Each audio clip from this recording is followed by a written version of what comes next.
Hello friends, welcome back in the India Dharm and science with Dolly 24। I hope तो guys आप सभी स्वस्थ होंगे, मस्त होंगे, जबरदस्त होंगे, हर रोज अपनी ज़िंदगी में नई नई खुशियों का वेलकम कर रहे होंगे।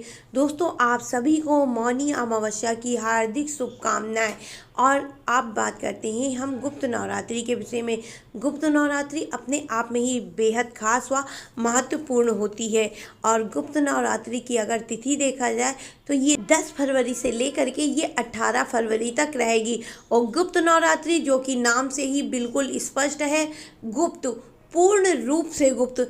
इसमें पूजा पाठ से लेकर के हर कार्य जो भी देवी से संबंधित होता है सभी जो है गुप्त तरीके से करना होता है।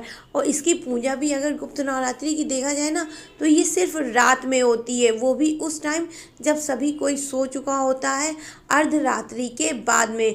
और गुप्त नवरात्रि की यदि आप विधि विधान से पूजा पाठ या देवी माता की स्तुति करते हैं, इसके अलावा आप जो है उपवास रहते हैं, तो आप कितनी कठिन से कठिन मनोकामनाएं व जटिल से जटिल समस्या है तो उससे आप मुक्ति पा सकते हैं और अपनी इच्छा को हर हाल में पूर्ण कर सकते हैं।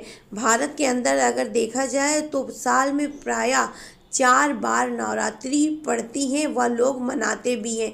लेकिन साधारणतः 2 प्रकार की ही नवरात्रि का जो है विधि विधान है या लोगों के बीच में जानी जाती है कि 2 ही नवरात्रि मनाई जाती है। नंबर 1 पे है चैत्र की नवरात्रि व नंबर 2 पर है अश्विन की नवरात्र। ये दोनों ही अपने आप में प्रसिद्ध हैं। लेकिन इसके अलावा माघ व आषाढ़ में गुप्त नवरात्र भी मनाई जाती है। गुप्त नवरात्र गोपनीय साधनाओं के लिए ज़्यादा महत्वपूर्ण मानी जाती है। बाधाओं को दूर करने का, वरदान को मांगने का गुप्त नवरात्रि सबसे अच्छा साधन है। यदि आपको किसी विशेष प्रकार का वरदान माता रानी से चाहिए तो आप गुप्त नवरात्रि में पूजा पाठ माता की स्तुति कर सकते हैं पूर्ण गुप्त तरीके से। देखिए, नाम जैसा स्पष्ट है ना, गुप्त।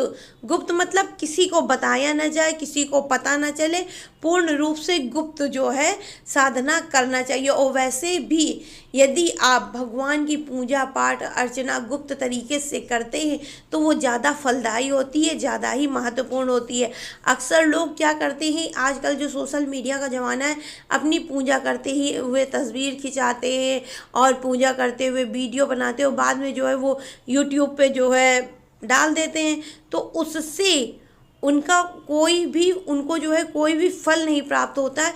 इससे उनको जो है फल की हानि हो जाती है, क्योंकि वो शो ऑफ कर रहे हैं, वो सबको बता रहे हैं कि देखो हम भी पूजा पाठ कर रहे हैं। यदि कोई दूसरा बना के डालता है तो उसको इतना दोष नहीं लगता है, लेकिन यदि जो इंसान पूजा करता है और वो खुद डाल रहा है तो उसको ज़्यादा बाधाएं आती। इसलिए गुप्त नवरात्रि में पूर्ण गुप्त तरीके से किसी को पता न चले, इसलिए इस तरह से गुप्त नवरात्र की पूजा पाठ करते हैं।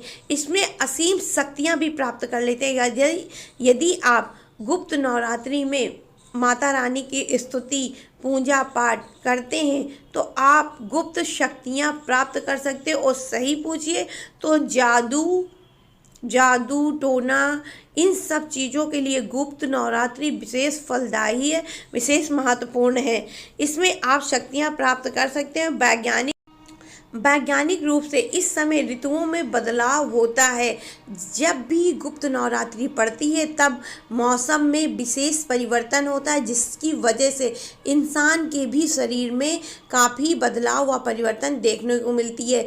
ये बदलाव जो है कि कई प्रकार से होता है। एक तो ऋतु का परिवर्तन होता है, दूसरे इंसान के खान पान व दैनिक जीवन में भी बहुत से बदलाव देखने पड़ते हैं। अक्सर ऋतु जो है सर्दी से गर्मी की ओर या गर्मी से जो है सर्दी की ओर या गर्मी से बरसात की ओर जाता हुआ दिखाई दिया जाता है। जिस तरह से अभी गुप्त नवरात्रि जो है पड़ रही है 10 तारीख से 10 फरवरी से 18 फरवरी के बीच, तो इसमें आप देखिएगा धीरे धीरे मौसम जो है ठंडी से गर्मी की ओर प्रभावित होगा, गर्मी की ओर जाएगा। और जब आप दूसरी नवरात्रि पड़ती है तो आप देखिएगा मौसम में बरसात की बरसात की गर्मी से धीरे धीरे मौसम जो है बरसात की ओर जाता है। और इसके बाद में जो नवरात्रि दूसरी पड़ती, उसमें भी ऋतु परिवर्तन ही होता है, जिसकी वजह से इंसान के खान पान व दैनिक जीवन में बहुत सारे परिवर्तन देखने को मिलते हैं। और अगर आप गुप्त नवरात्रि में उपवास रखते हैं तो आप जो है स्वस्थ रहते हैं, आपको दीर्घ आयु का आशीर्वाद मिलता है, और जो भी जीवन आप जीते हैं वो जो है पूर्ण रूप से रोग मुक्त जीते हैं।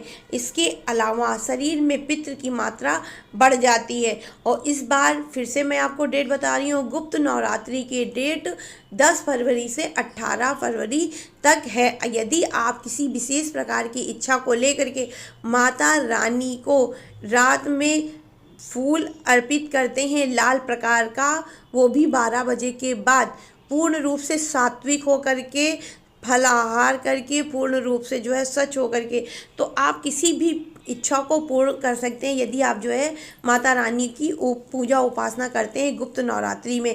इसके अलावा आप यदि कोशिश करें तो प्रतिदिन एक जोड़ा लौंग माता रानी पर चढ़ाएं, और साथ में माता रानी का जो है दुर्गा चालीसा का आप जो है पाठ करें, उससे भी आपकी इच्छा हर हाल में पूरी होगी। इसके अलावा आपके घर में किसी प्रकार की कोई भूत पिशाच संबंधी जो है बाधा है, किसी प्रकार की कोई समस्या है, तो वो जो है कट जाएगी, ख़त्म हो जाएगी।